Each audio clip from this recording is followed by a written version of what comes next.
지난 7월 UN 경제총회에서 한국이 개발도상국에서 선진국으로 격상했죠. 1964년 창설 이래 개도국을 졸업한 나라가 한국이 최초라고 하니 어깨가 절로 으쓱해집니다. 기다리고 기다리던 기쁜 소식인데 오히려 오늘의 우리를 두고 더 많은 질문을 던지게 되는 건 왜일까요? 여기 IT계의 현자라는 별명을 가진 이가 있습니다. 갑자기 선진국 반열에 들어선 한국 사회에 던지는 질문. 박태웅 작가와 함께합니다.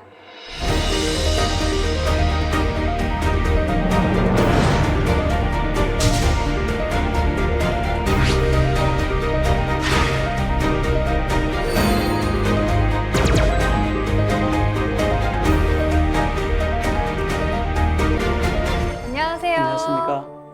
네, 늦었지만 제가 먼저 축하를 드릴게요. 올해 상 받으셨죠? 아, 네. 예, 정보통신 분야 발전에 기여한 공로를 인정받아서 동탁 산업훈장 수여하셨다고 들었거든요. 네네. 정말 축하드립니다. 예, 고맙습니다. 작가님, IT 업계의 현자다 이런 별명이 있던데 예. 마음에 드세요? 아, 그게 사실 굉장히 과분한 얘기인데요. 제가 인터넷 업계로만 치면 걸어 다니는 화석이긴 해요. 아주 화석. 초창기부터 같이 했으니까 나이 많아서 붙인 이름인가 싶기도 하고요. 저로서는 되게 과분하다고 생각합니다.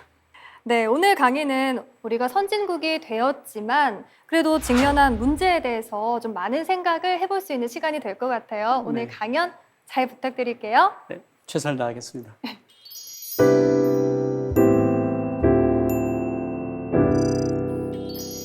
코비드19는 한국 사회에 이중적인 의미를 갖고 있는 대사건인데요. 한편으로는 급작스럽게 찾아온 대환난이기도 했지만 또 한편으로는 한국 사회에 뒤늦게 찾아온 성인식이기도 했어요. 그러니까 한국 사회 전체가 내가 몸이 이렇게 크고 실력이 이렇게 좋았던 거야 하고 뒤늦게 깨닫게 된 시기였던 거죠.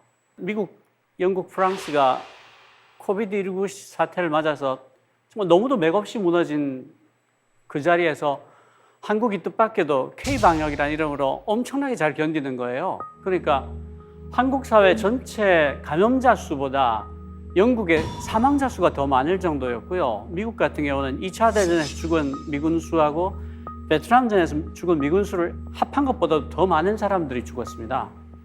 거기다가 다른 면에서도 굉장히 많은 일들이 한꺼번에 일어났어요. 그러니까 BTS 같은 경우는 한국말로 노래를 했는데 우리가 꿈도 꾸지 못했던 빌보드 차트 1위를 가요 톱10 주워오듯이 주워오는 겁니다.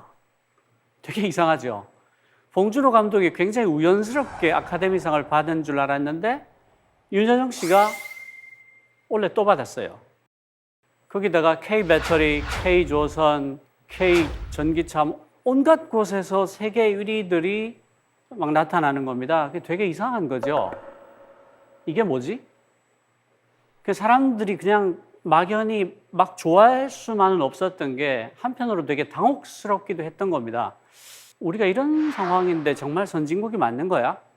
오늘 제가 드리려고 하는 말씀은 그런 당혹스러움에 대한 대답을 하려고 하는 거예요. 조금이라도 도움이 됐으면 좋겠습니다.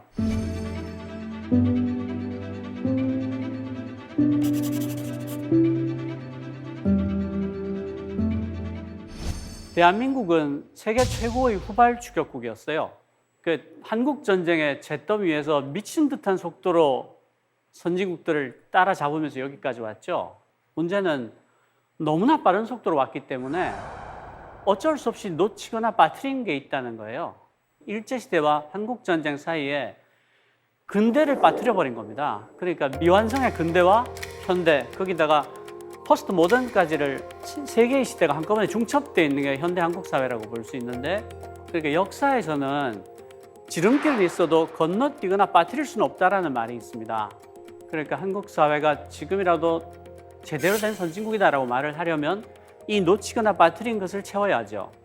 또 하나는 후발 추격국으로서는 굉장히 유효한 전략이지만 선진국으로서는 더 이상 할 수 없는 것들이 있습니다. 그러니까 따라잡는 데 유용했던 전략이 그 선진국의 지위를 지키는 데 유용하지는 않거든요. 여러 가지 특징들이 있는데 정답은 바깥에서 주어진다가 한국 사회가 갖고 있는 굉장히 큰 특징 중에 하나입니다. 무슨 뜻인가 하면 우리가 무엇을 해야 하냐, 왜 해야 하나를 물을 이유가 없었어요. 왜냐하면 일본이 어떻게 하고 있지? 미국은 어떻게 하고 있어? 독일은 뭐 하고 있는 거야? 이번에 뭐 내놨지? 그러니까 항상 정답은 밖에서 주어지는 어떤 거였어요. 그러니까 우리는 어떻게 이걸 만들까? 어떻게 최적화해서 수십 년을 살아온 거예요. 학교 교육을 봐도 주입식 암기 교육을 하는 거예요. 왜냐하면 답은 밖에 있기 때문에 내가 굳이 어떻게 왜를 고민할 이유는 없어요. 그냥 주입식으로 여기 답이 있으니 너는 외워라. 시험도 어떻게 치냐면 4개를 줍니다. 4개를 주고 이 안에 답이 있으니까 너가 찾아봐라. 그러니까 왜라고 물으면 혼나는 분위기였어요. 너 왜 그렇게 말이 많니? 왜라고 묻지 못하니까 어떻게 되냐면 정의를 내리지 못해요. definition이라고 할 때 정의입니다. define 하다 할 때. 그러니까 뜻을 정한다는 정의인데 예를 들어서 단적인 예가 4차 산업혁명위원회인데요. 이 위원회 홈페이지를 들어가서 어디를 봐도 우리 위원회가 말하는 4차 산업혁명이 뭐야? 라는 정의가 없어요. 너무 놀라운 일인데요. 그러니까 아마 제가 생각할 때는 위원 숫자만큼의 정의가 있을 것 같아요. 다 서로 딴 생각하면서 위원회 들어와 있지 않을까 하는데 사실은 이 위원회가 교과서처럼 삼은 자료가 있습니다. 그 독일 정부에서 내놓은 인더스트리 4.0, 산업 4.0이라는 백서가 그건데요. 이 백서에 2가지 놀라운 점이 있습니다. 하나는 산업 4.0이라는 백서만 나온 게 아니고 노동 4.0이라는 백서가 같이 나왔다는 거예요. 그러니까 산업이 이렇게 바뀐다면 그때 사람들의 노동 조건은 삶은 어떻게 바뀔 것인가를 정리해 놓은 게 노동 4.0이라는 백서예요. 그것보다 더 놀라운 일이 있는데요. 이 백서가 녹서가 같이 나왔다는 거예요.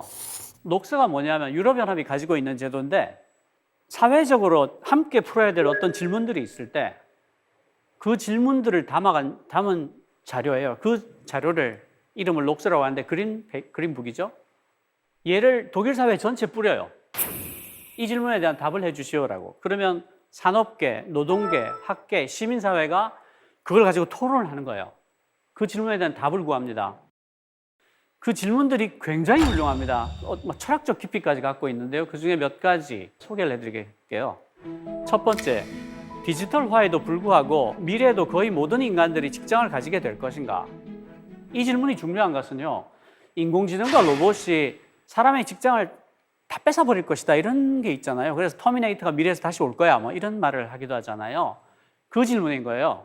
둘째, 디지털 플랫폼과 같은 새로운 사업 모델들이 미래의 노동에 어떻게 영향을 미칠 것인가? 지금 이미 플랫폼 노동이 굉장히 문제가 되고 있잖아요.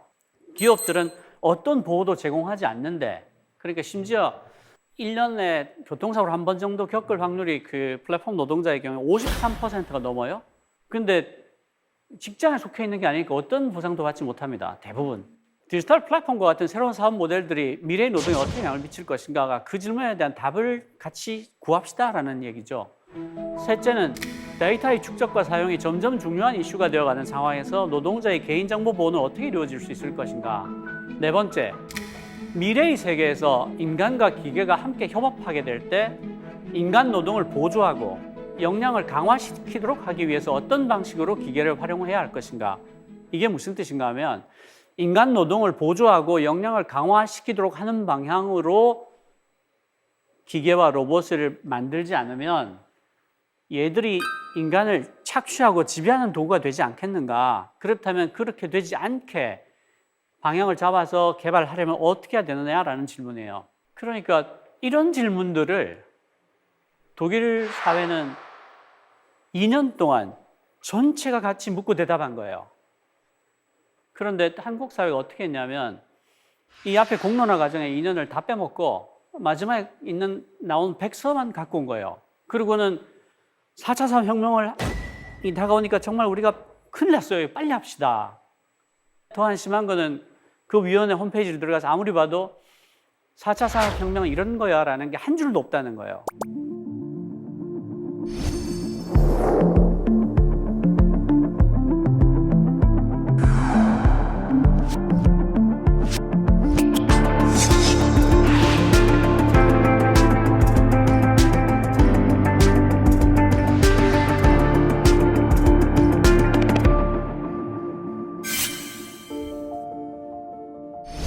선진국이 된다는 것은 정의를 하게 된다는 뜻이에요. 왜 그런가 하면 우리 앞에 몇 나라가 없고 대부분 뒤에 있다는 거거든요.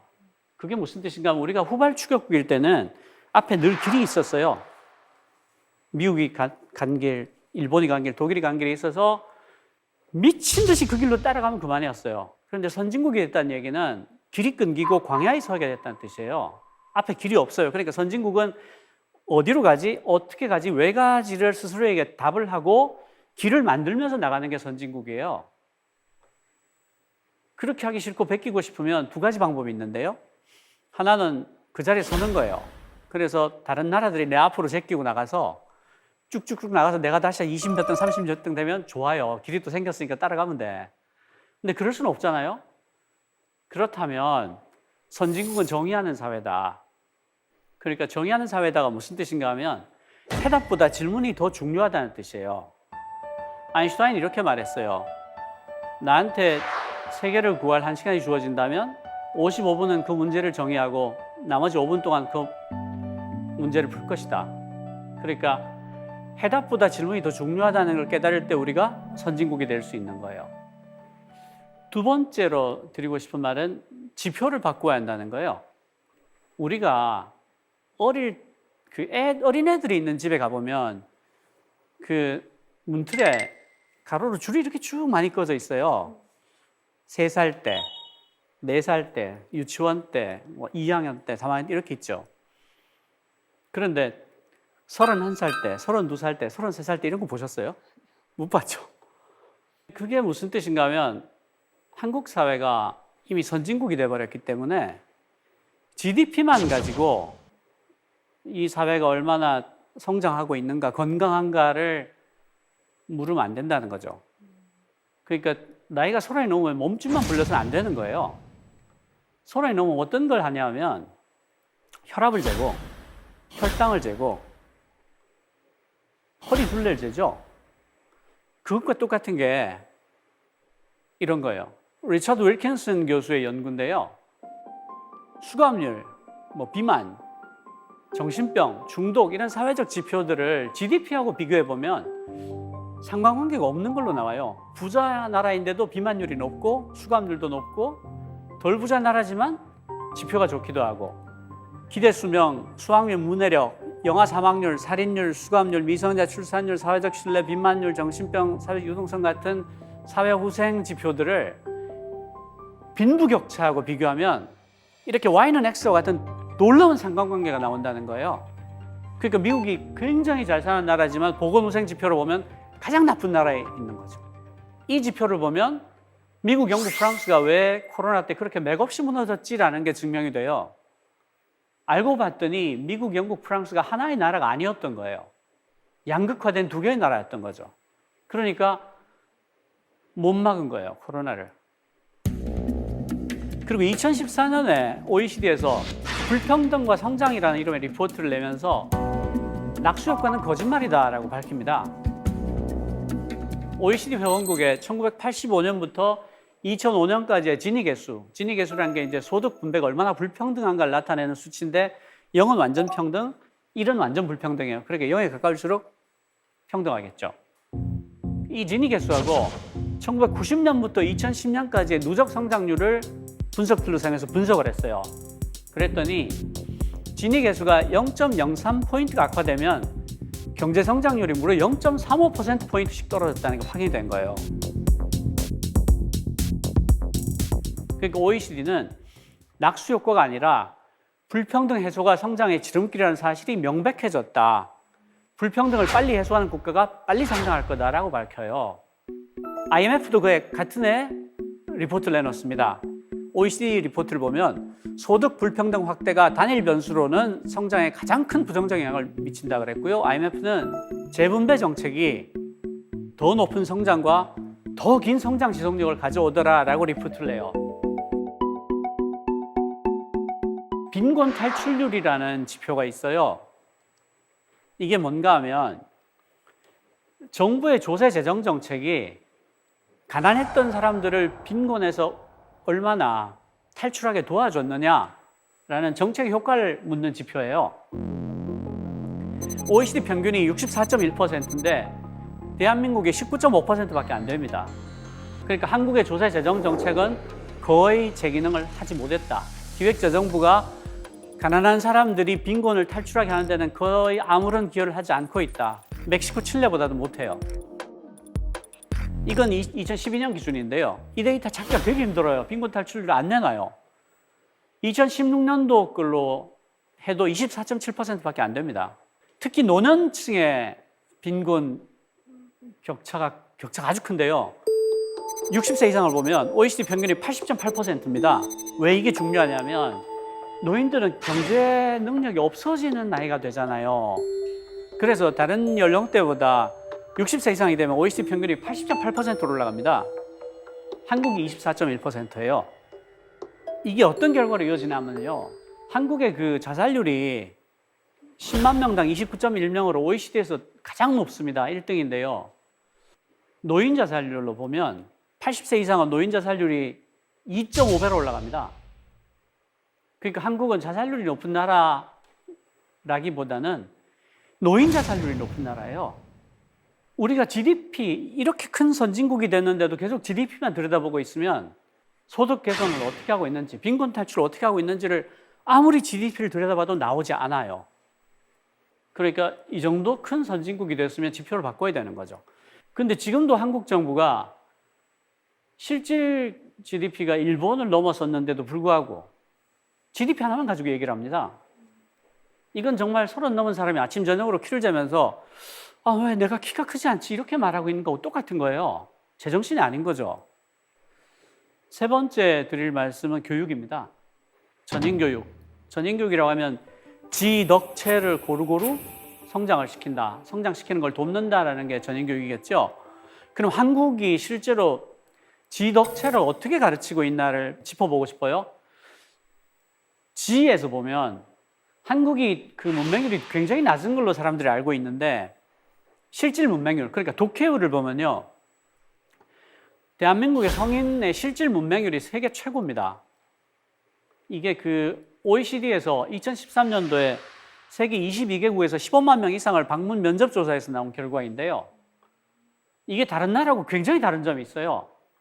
다른 나라들은 30에서 35세 사이에 최고를 찍었다가 가장 높은 독해력을 보였다가 서서히 떨어집니다. 근데 한국은 20대 초반에 정점을 찍은 다음에 연령이 증가할수록 급격히 감소해버려요. 대학 입시 합격하면 정말 책을 보기도 싫잖아요. 막 책 다 불태우고 막 그러잖아요. 그러니까 막 주입식 암기육을 적성에도 안 맞는 걸 해놓으니까 공부에 염증을 느끼는 거예요.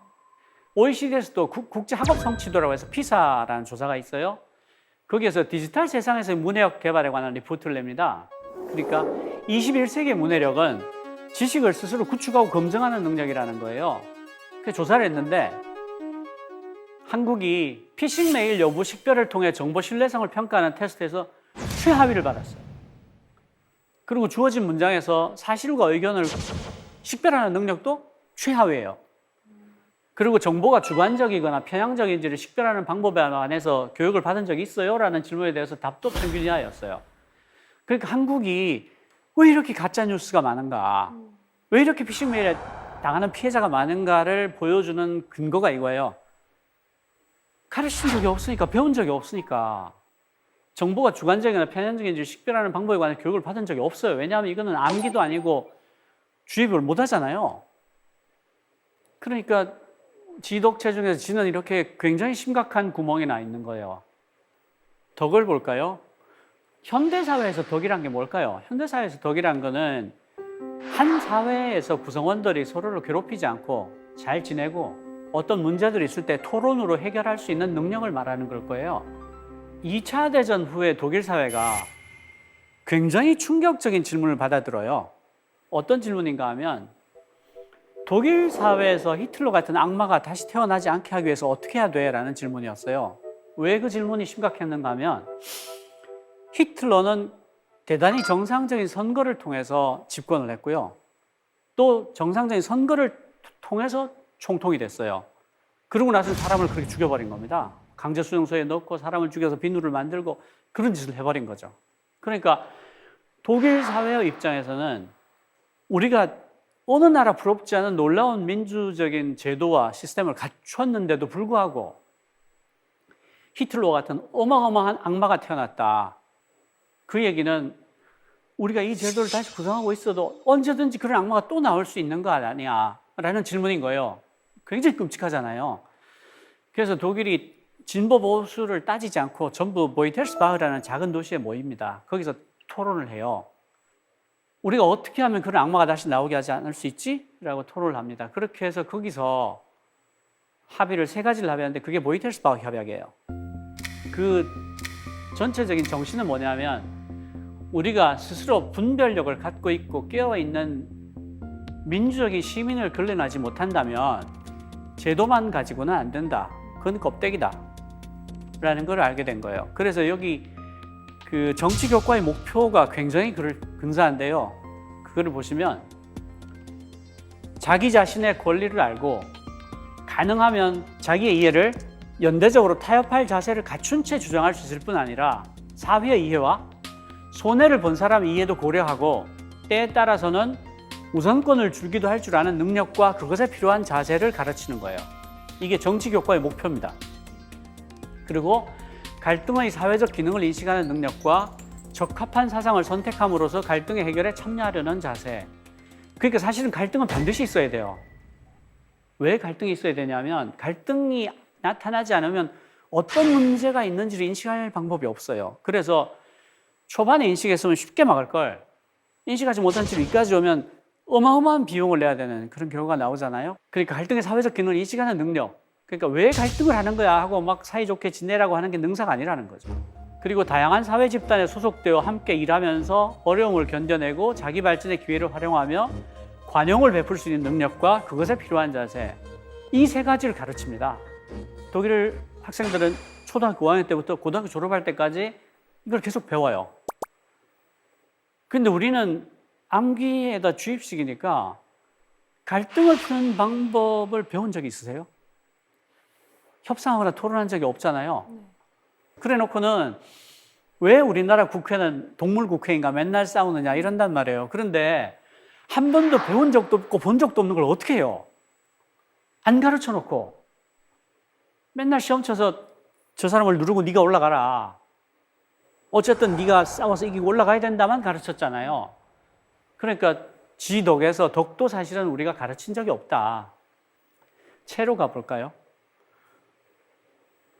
이것도 그 OECD 조사인데요. 한국 청소년의 94%가 운동 부족으로 나왔습니다. 여학생이 한정하면 무려 97.1%인데 이게 끔찍한 이유는 그 뒤에 평생 살아갈 체형에도 영향을 미친다는 겁니다. 골다공증이 나이 들어서 많이 오고 하는 게 다 이런 이유죠. 방과 후 체육활동에 참여하는 학생 비율은 아예 OECD 전체뿐 아니라 그 밖의 나라들까지 다 합쳐도 한국이 꼴찌예요. 이게 WHO가 2016년도에 146개국 11세에서 17세 사이를 조사한 결과입니다. 존 레이티 하버드대 교수가 한국의 교육이 잘못됐다는 걸 말하면서 온종일 앉아만 있는 한국식 교육이 학생들의 뇌를 쪼그라들게 만들고 있다라고 말을 해요. 실제로 이분이 그 미국에 있는 고등학교를 대상으로 실험을 한 게 있는데 수업 시작하기 전에 1시간 의무적으로 운동을 시켰어요. 그리고 1년이 지났는데 전교생의 수학 성적이 19% 올라갑니다. 뭔가 하면 뇌도 신체 일부라는 거예요. 신선한 산소를 공급하고 건강해지니까 뉴런의 결합이 활성화된 거예요, 옛날보다. 근데 강남의 어떤 일타 강사도 1년 만에 전교생 수학 성적을 19% 올리지 못할 겁니다. 영국 경우는 어떻게 하냐면요. 체육 교과의 목표가 이겁니다. Creating a sporting habit for life. 스포츠를 인생의 습관으로 만들어 주겠다가 목표예요. 그래서 학교하고 그 근처에 있는 커뮤니티 스포츠 클럽들이 많잖아요. 그걸 연결을 합니다. 그리고 영국의 그 스포츠 관련한 기관들이 굉장히 많을 거 아니에요. 무슨 협회가 많잖아요. 거기에 정부가 이제 펀딩을 하는데 너네 예산의 60% 이상을 이 청소년들이 운동을 평생의 습관으로 만들 수 있게 하는데 쓰지 않으면 돈 안 줄 거야. 이게 지침이에요. 너네 예산 쓴 거 갖고 와봐. 습관으로 만드는데 몇 퍼센트 쓰니 해서 60%를 쓰지 않으면 돈을 안 줘요.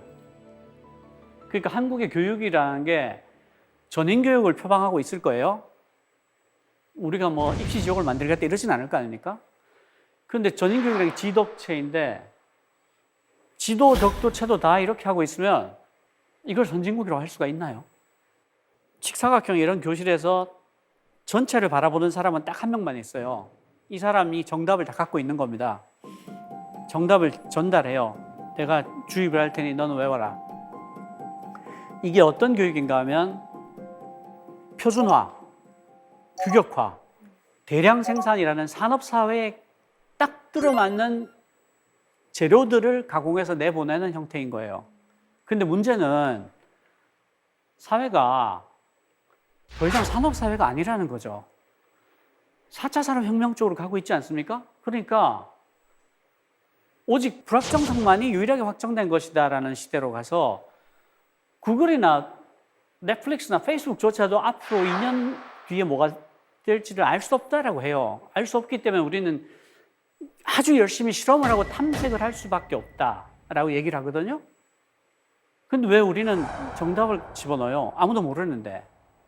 예를 들어서 PC, 인터넷, AI라는 거를 한번 생각해 볼게요. 제가 PC를 처음 보게 된 거는 제대하고 친구 자취방에 가서 처음 봤어요. 그러니까 제가 대학을 졸업할 때까지 퍼스널 컴퓨터는 이 세상에 없었어요. 안 믿어지시죠? 그랬어요. 인터넷은 제가 30대 중반에 처음 봤습니다. 상용 인터넷. 무슨 뜻인가 하면 학교에서 어떤 것을 가르치더라도 학생들은 자기 인생의 대부분의 시간을 학교에서 본 적도 없는 걸 가지고 먹고 살게 된다는 거예요. 제가 지금 인터넷과 AI와 모바일 이런 걸 가지고 먹고 살고 있잖아요. 스마트폰 가지고. 근데 그게 다 30대 중반 넘어서 제가 처음 본 거예요. 그러니까 학교에서 실제로 가르쳐야 될 것은 외우는 게 아니라 새로운 것이 나타났을 때 혼자서 공부해서 깨칠 수 있는 능력을 길러줘야 되는 거죠. 혼자서 공부할 수 있는 능력을 몸에 붙여주는 게 교육의 목표가 돼야 되는 거죠.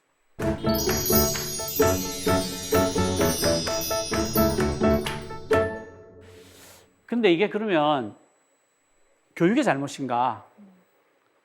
그 당뇨병이 걸리면 심하면요 발가락이 썩어요. 발가락이 썩고 있으면 거기 썩는 데 대해서 분명히 대증요법은 해야 되겠지만 실제로 해야 될 거는 당뇨병 치료거든요. 저는 한국 교육이 아픈 발가락이라고 생각해요. 그러니까 한국 교육은 피해자지 가해자가 아니다. 왜 그런가 하면 한국 사회는 사회적 안전판이 없습니다. 그렇게 많은 아이들이 죽어도 대학교를 가잖아요. 그 중에 몇 퍼센트가 나 정말 공부하고 싶어 미치겠어. 나 정말 대학 가서 공부할 거야.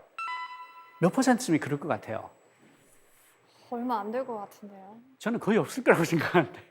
왜 가냐 하면 먹고 살려고 하는 거예요.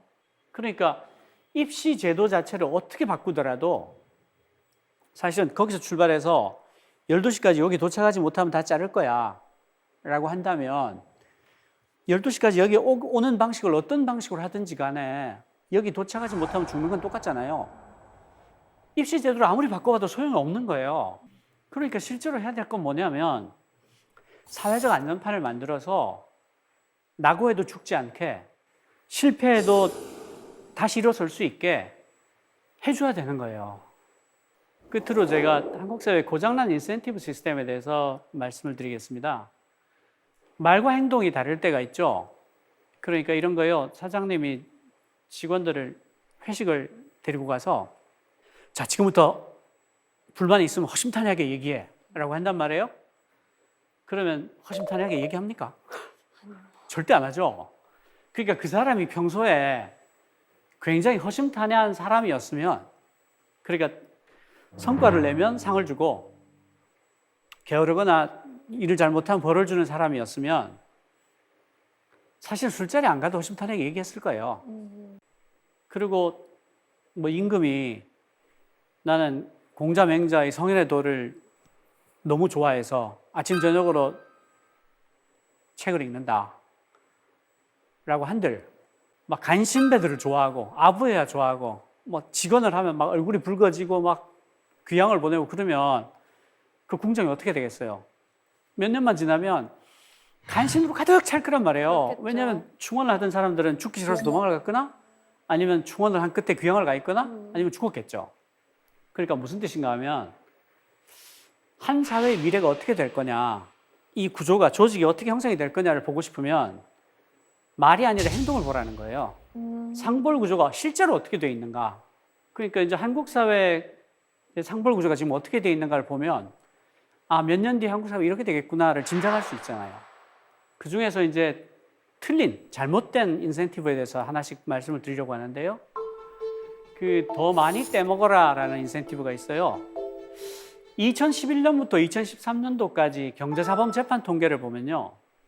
1,300여 건의 재판에서 범행 액수가 300억 원이 넘었던 11명이 전부 집행유예를 풀려나요. 직위에 따라 따져봐도 총수나 경영자 최고위층은 70% 이상 집행유예를 받아버려요. 직위가 낮을수록 비율이 낮아져요. 근데 잘 생각해 보십시오. 책임이 어느 쪽이 더 많습니까?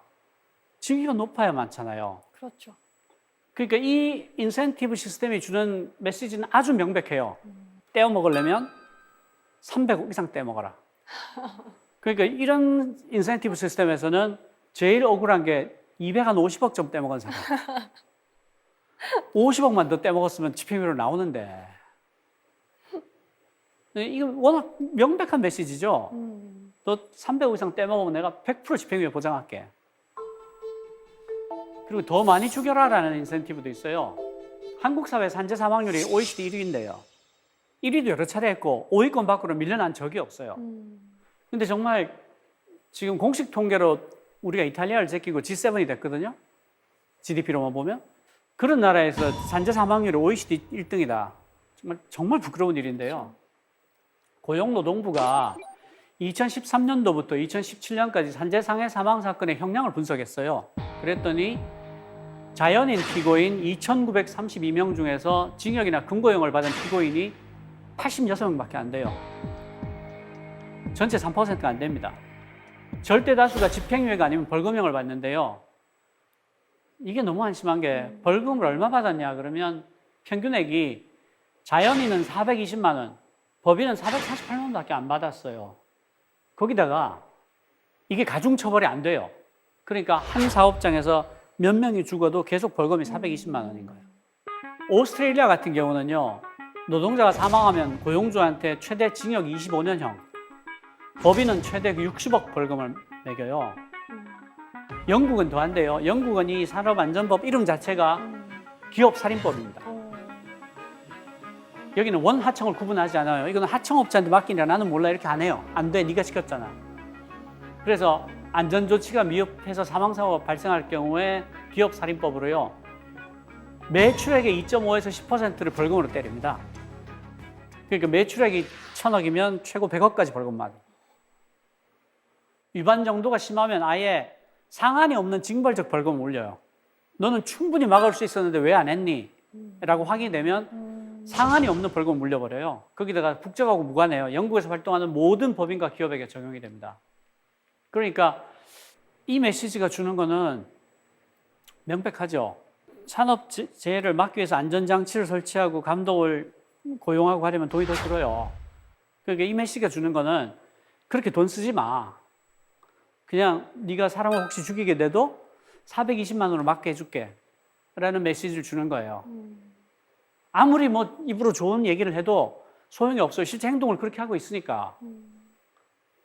그리고 열심히 일하면 벌을 주겠다라는 인센티브도 있어요. 이게 뭔가 하면 격리단길 같은 게 대표적인데요. 젊은 친구들이 거기 들어가서 임대를 합니다. 그래가지고는 레시피를 개발을 해요. 메뉴를 개발하고 그다음에 어떻게든 예쁘게 찍는 방법을 막 필터를 써가면서 해가지고 인스타에 올리고 그렇게 해서 유명해지기도 하잖아요. 그래서 그 인스타 맛집이다 뭐 이렇게 돼서 손님들이 막 모이기 시작합니다. 이렇게 되면 건물주가 와서 그동안 즐거웠다고 월세를 2배로 3배로 올리는 거예요. 그래서 젠트리피케이션이라고 하죠. 결국 길이 황폐화될 때까지 올리는 거예요. 그래서 지금 격리단이 거의 손님이 없게 됐잖아요. 그러니까 황폐화될 때까지 올린다. 이게 무슨 뜻이겠어요? 열심히 일하면 벌을 주겠다. 열심히 하지 마라. 사실은 이렇게 열심히 일했더니 벌을 받는 걸 옆에서 보고 나면 열심히 하고 싶겠냐는 거예요. 그 영혼을 끌어서 집을 사고 막 이런 일을 하게 되죠. 차라리 코인을 사고 한탕을 노리고. 코인이 사기인 줄 알아요. 그렇지만 내가 오를 때 빠져나오면 되잖아라는 마음이 있는 거죠. 그렇죠. 사기인지 몰라서 들어가는 게 아니에요. 그렇죠. 그게 더 끔찍하죠. 그 물은 땅이 패인 모양대로 흘러요. 그러니까 물을 이쪽으로 흐르게 하고 싶으면 물한테 뭐 고사를 지내고 뭐 떡을 갖다 바치고 막 파티를 하고 그래도 소용이 없어요. 물이 계곡에서 산 꼭대기로 올라가는 경우는 없거든요. 물이 이쪽으로 흐르게 하고 싶으면 땅을 그렇게 파면 되는 겁니다. 지금 우리가 땅을 어떻게 파놓고 있느냐, 상벌 구조를 어떻게 가져가고 있는데 를 물어보면 아, 이거 굉장히 심하게 고장이 나 있구나, 틀렸구나, 그런 걸 알 수가 있죠.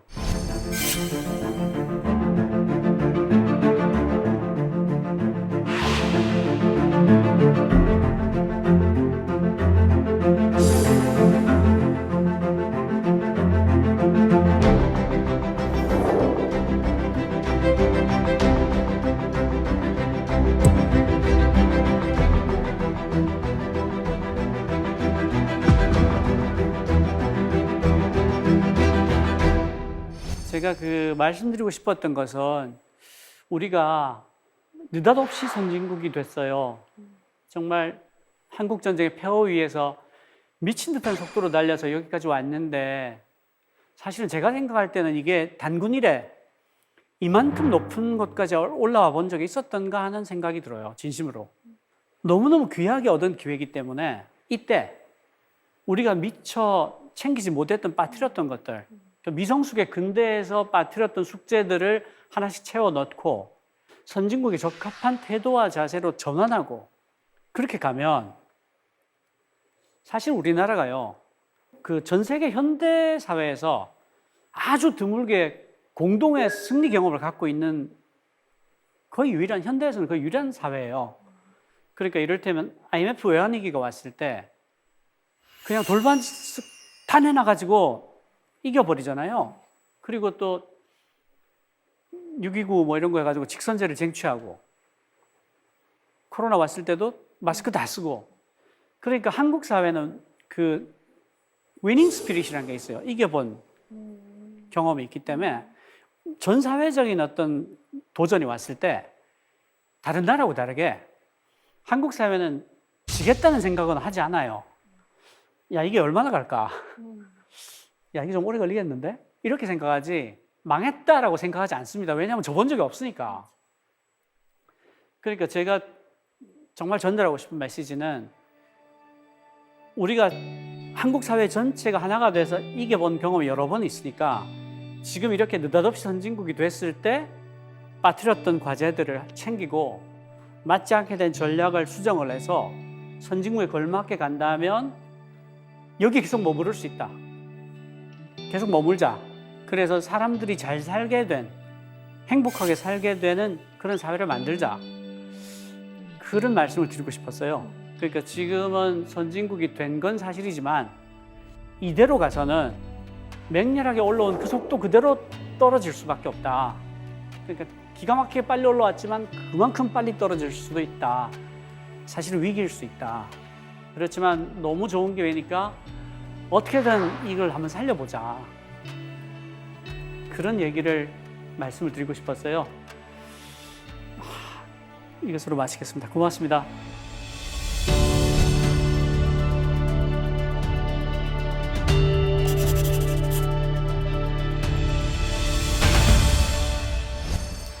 오늘 강의 정말 잘 들었습니다. 고맙습니다.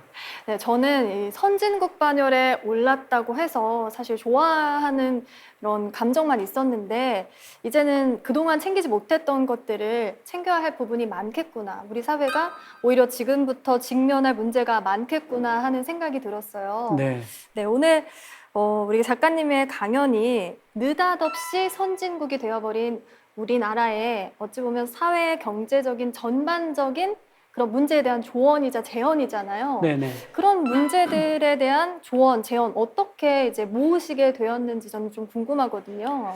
사실은 몇 년 전부터 저는 약간 걱정이 있었어요.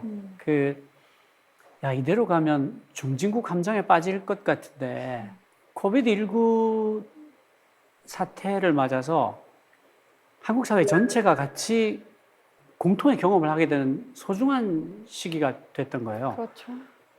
우리가 이렇게 실력이 있었나? 그렇지만 그래서 선진국인가? 선진국을 하기는 좀 이상하잖아. 그런 그 생각을 전체 사회가 같이 하게 된 거예요. 저는 이게 굉장히 좋은 기회라고 생각했어요. 그래서 그렇다면 우리가 안고 있는 문제들을 같이 생각을 한번 해보자. 요런 것들이 있는데 요렇게 고치기만 하면 우리가 계속 여기 있을 수 있어. 라는 말을 꼭 하고 싶었어요.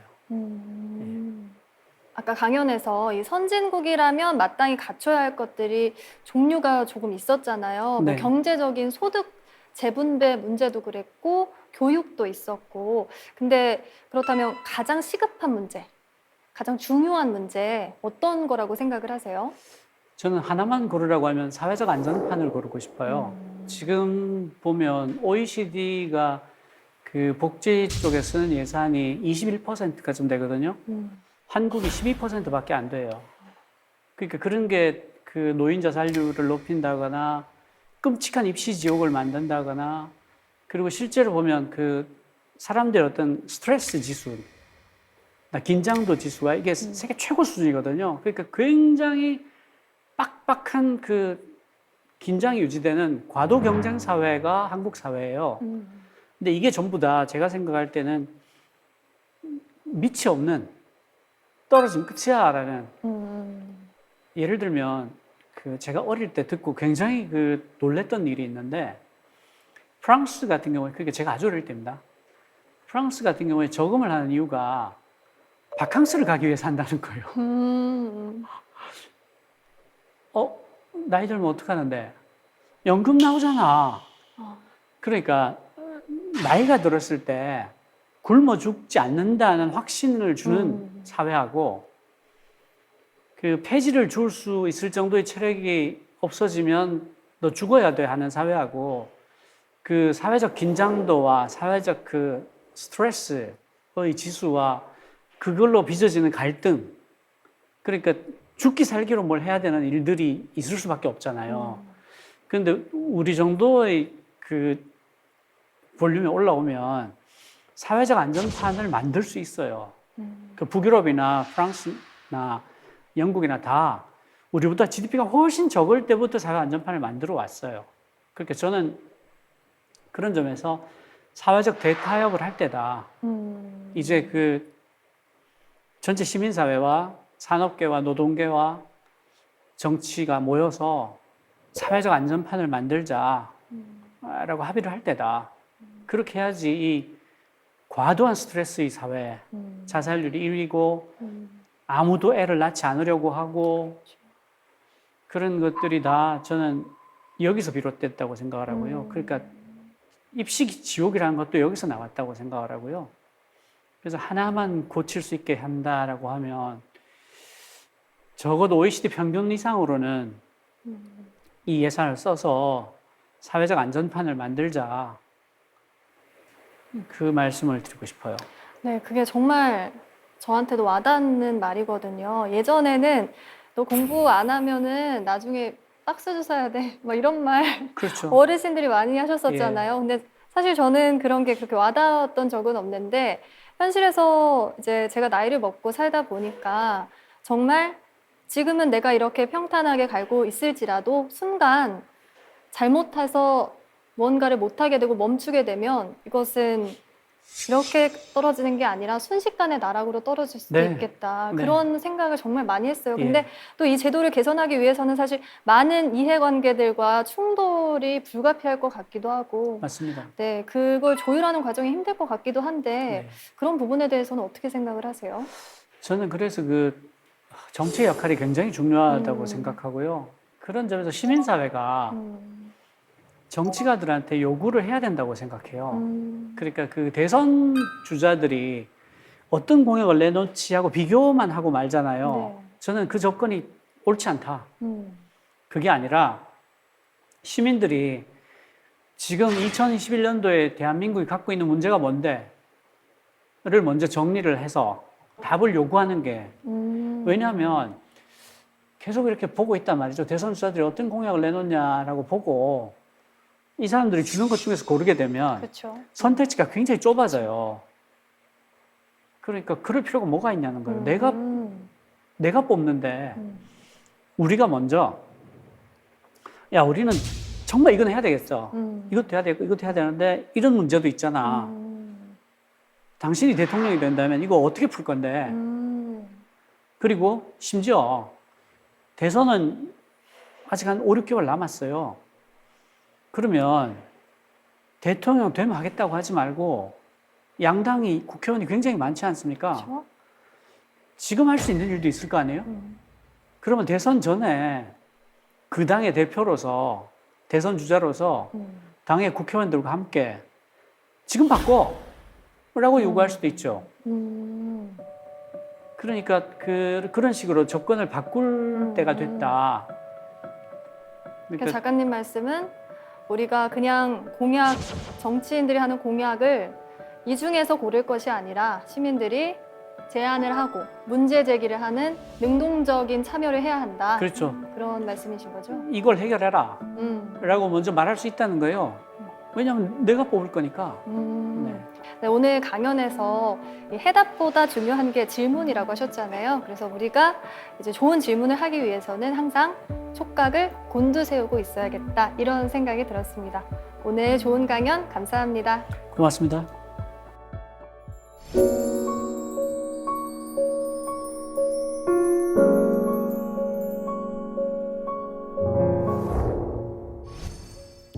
빨리 가려면 말을 타고 멀리 가려면 낙타를 타고 가라는 말 들어보셨나요?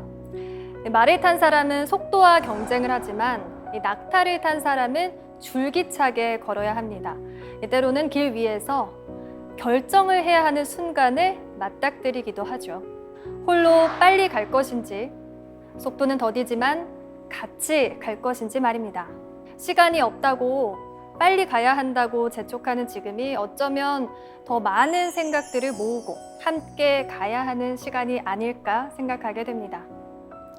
사색의 공동체 스미다. 다음 시간에 다시 찾아오겠습니다.